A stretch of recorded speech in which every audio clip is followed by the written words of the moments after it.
follow-up here now on a deadly shooting involving a homeowner and an alleged burglar. Last week, a man called 911 saying someone was in his backyard. They were trying to force their way into his home.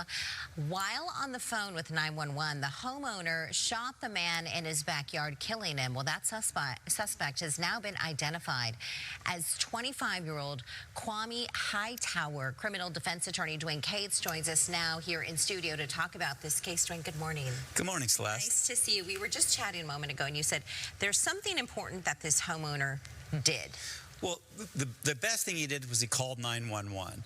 Okay, so 911 calls are recorded. So while he was talking to 911 and expressing the fear that he felt because of this intruder in his house that was trying to get in his house, and his children, he had small children there.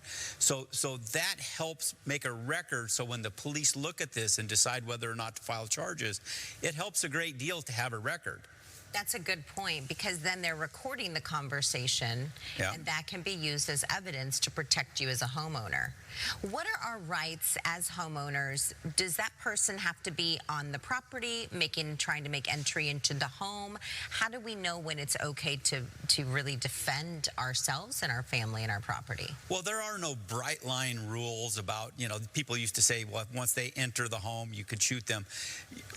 In Arizona, self-defense requires that you fear for your life, or you fear for the life of your children or your loved ones in the house. Now, if he was just in the backyard and he shot him, that would probably be a problem. But because he was trying to make entry into the house, and the homeowner had a credible fear for his safety or the safety of his children, then that's a self-defense. There is no stand your ground. There's a version of stand your ground in Arizona where you don't have to retreat. Okay, so you can stop somebody from entering into your house. Does it matter what type of weapon you happen to use to protect yourself? In this case, obviously, he had a gun, but what if you use a bat or something else? Does it depend on the weapon that you use? Well, there's a thing called proportionality, and the force you use needs to be in some proportion to the force you face. Okay, so like just on the street, it would be hard if somebody was just going to punch you or was yelling at you and you shot them. That wouldn't be proportional. But because this person was using force to try to get into the house, the homeowner was justified in using force to keep him out.